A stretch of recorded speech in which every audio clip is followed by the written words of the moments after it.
Halo sob, kali ini saya nggak mau nge-review karena jujur HP ini juga udah keluar beberapa bulan lalu ya. Udah lama gitu maksudnya. Dan seri Ultranya juga udah keluar. Tapi yang pasti di video ini saya cuma mau sedikit sharing aja. Cerita bagaimana pengalaman saya menggunakan Vivo X200 Pro sebagai daily driver selama lebih dari 3 bulan.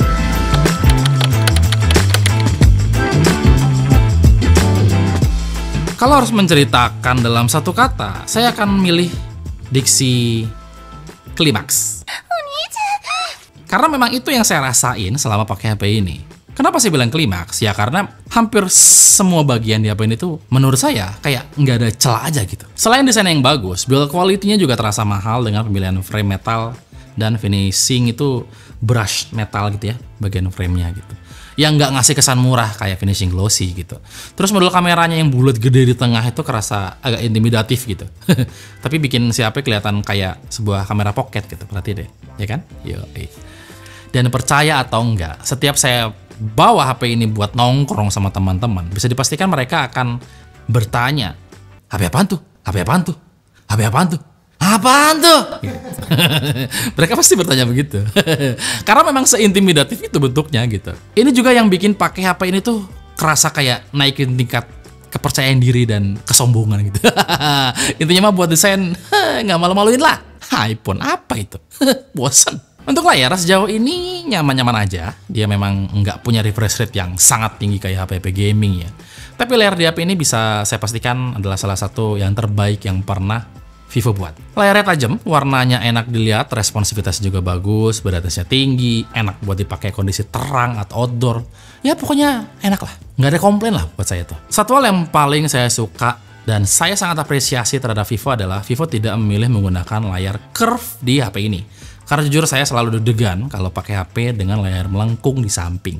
Dan keputusan untuk menggunakan layar yang rata adalah sebuah keputusan yang tepat menurut saya. Ya walaupun kalau kita perhatiin sebenarnya nggak rata-rata banget sih. Karena ada sedikit lengkungan gitu di bagian ujung gitu. Tapi ini masih bisa ditoleransi lah. Dan saat saya menggunakan casing, lengkungan ini cukup terlindungi. Terutama saat jatuh dan terjadi impact dengan lantai. Kalau kalian nanya udah berapa kali jatuh? Nggak usah dijawab lah ya, kalian tahu lah. Kalau cuma 2, 3, 4 kali mah biasa. Kayaknya lebih dari 10 kali yang bosnya jatuh.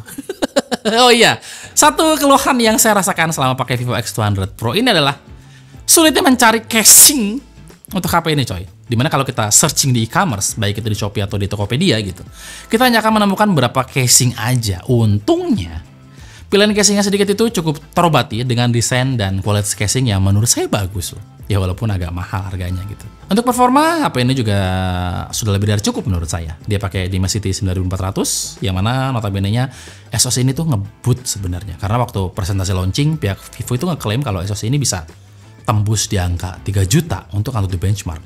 Which is, anjay, saya juga nggak peduli-peduli amat sebenarnya. Selagi saya merasa nyaman menggunakan smartphone dan si smartphone nggak ngasih keluhan atau kendala, saya nggak akan pusing berapa skor Antutu yang didapat gitu. Dan untuk HP ini, sejauh ini saya nggak nemu ada kendala yang berarti gitu. Baik itu untuk skenario casual, kayak cuma main media sosial, atau nonton YouTube, atau nge-scroll TikTok, atau untuk main game ya. Karena kebetulan juga ada beberapa game yang masih rutin saya mainin gitu. Dan sejauh ini game-game tersebut bisa berjalan dengan sangat lancar gitu. Fitur-fitur di HP ini juga sangat lengkap menurut saya. Layaknya sebuah flagship, konektivitas dia juga lengkap. Dia juga punya dual speaker yang suaranya enak. Standar suara enak untuk dual speaker itu sebenarnya simpel ya. Dimana kalau si HP nyaman buat dipakai nonton Netflix dan YouTube, harusnya itu udah cukup membuat saya berkesimpulan kalau kualitas speakernya itu enak. Dan tentu aja, parameter lain yang menentukan speaker di sebuah smartphone itu enak atau enggak adalah kuantitas bassnya. Dimana banyak banget kita tahu speaker smartphone murah menawarkan setup dual speaker, tapi isinya itu cuma treble doang gitu. Dan tentunya HP ini kualitasnya ada di atas HP murah tersebut. Saya dulu sempat nggak suka loh sama UI dari Vivo, yaitu Vantage OS ya. Dimana kalau saya ingat, dulu itu bentuknya nggak sesuai selera saya aja gitu. Karena saya menganggap bahwa desainnya itu terlalu rame, terlalu childish gitu, terlalu Tiongkok sekali gitu. Tapi di versi 15 ini, Vantage OS-nya kerasa beda banget dari versi-versi sebelumnya gitu. Di versi ini jauh lebih terlihat sleek, lebih profesional, lebih cantik, lebih nyaman buat digunain menurut saya. Hal-hal yang saya nggak suka di versi sebelumnya nggak saya temukan di versi ini gitu. Walau kalau boleh jujur, saya lebih suka tampilan dari Origin OS. Sistem antarmuka buatan mereka yang diperuntukkan untuk HP-HP regional Cina. Tapi untuk Vantage OS 15 sekarang, ya nggak ada komplain lah buat saya. Hal gila yang saya temukan di HP ini lainnya adalah daya tahan baterainya yang di atas rata-rata ya. Ingat ya, ini HP flagship loh. HP ini tuh punya baterai yang gede banget dan awet banget ya. Bayangin, baterainya 6000 mAh, dia juga pakai teknologi Blue Volt battery, yaitu baterai berjenis silikon karbon nih. Untuk sebuah flagship, saya yakin HP ini adalah flagship dengan daya tahan baterai yang paling awet yang pernah saya coba. Dipakai seharian itu tuh baterainya nggak habis-habis coy. Padahal skenario penggunaannya itu banyak loh. Mulai dari penggunaan casual sampai bermain game, hingga penggunaan kamera yang tentu aja jadi sangat intens. Mengingat kualitas kamera dari HP ini tuh bagus banget. B-nya tebal tuh. Tebal, gede, kapital lagi. Pakai Times New Roman lagi. Bagus banget. Saya berani jamin kalau kamera Vivo X200 Pro ini lebih bagus daripada flagship lain seperti Samsung Galaxy S25 Ultra atau Xiaomi 15 Ultra yang baru aja keluar kemarin ya. Saya berani bilang begini karena memang saya udah coba ketiga smartphone tersebut ya, dan pendapat saya juga ternyata diamini oleh Moldi gitu. Percaya atau enggak, memang kamera di HP ini tuh sebagus itu gitu. Dipakai di kondisi apapun, buat moto apapun, dia kayak bagus terus aja gitu. Udah nggak kehitung deh berapa kali saya bawa HP ini ke acara kumpul sama teman-teman ya. Dan biasanya kalau habis acara, malamnya saya upload semua hasil dokumentasi ke Google Drive gitu. Dan saat saya share hasil dokumentasinya, bisa dipastikan teman-teman akan bilang begini, ini kameranya bagus banget. Yo, nggak gitu sih nadanya, tapi ya begitulah. Dan mereka selalu bertanya, ini HP apa aja? Karena biasanya setiap saya gunakan HP ini buat dokumentasi, saya tidak menyalakan watermarknya. Jadi kayak misterius gitu loh. Biar mereka nanya. Dan ternyata memang mereka nanya, mereka penasaran itu. Ini HP kok bagus banget gitu. Artinya untuk orang-orang awam, maksudnya end user yang memang nggak pusing soal teknik fotografi, foto yang dihasilkan oleh Vivo X200 Pro ini memang sebagus itu gitu loh. Oke lah, banyak yang bilang kualitas foto dari Vivo X200 Pro itu terlihat sangat palsu, terlihat over processing, terlihat nggak natural, terlihat AI sekali atau apalah itu. Jujur saya nggak peduli ya, karena pada akhirnya semua foto yang saya tangkap atau kita tangkap di smartphone kita biasanya akan berakhir di media sosial gitu. Dan parameter foto di media sosial itu cuma satu, yaitu bagus atau enggak. Nggak ada tuh netizen awam berkomentar terhadap sebuah foto terus dia bilang, fotonya ini komposisinya kurang deh, ini kayaknya aperture-nya kurang besar deh. Nggak ada yang komen begitu guys.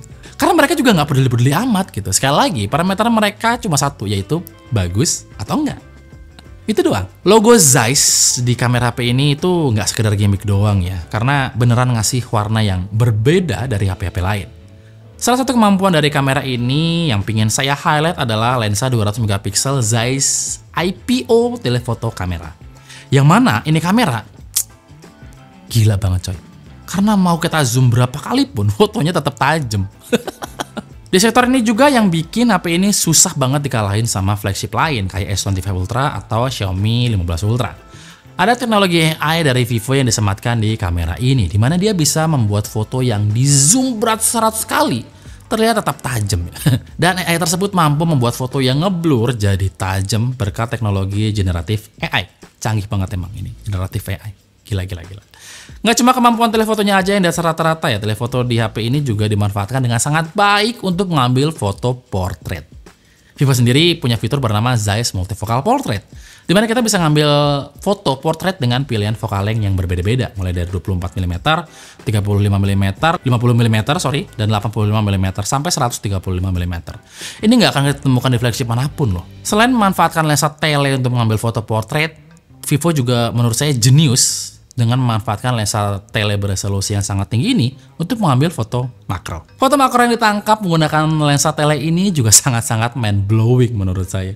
Bahkan saya udah amazed sejak HP ini diluncurin di Cina tahun lalu ya. Dan bisa saya pastikan HP ini adalah HP terbaik dalam urusan menangkap foto makro. Selama ini saya berpikir bahwa untuk urusan video, Android tidak akan pernah mampu untuk menyaingi iPhone.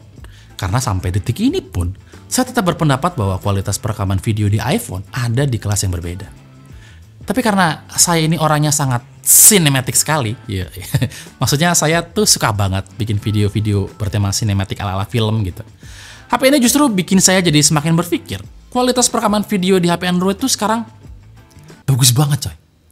HP ini punya fitur yang namanya 4K HDR Cinematic Video, di mana kita bisa buat video ala-ala film gitu.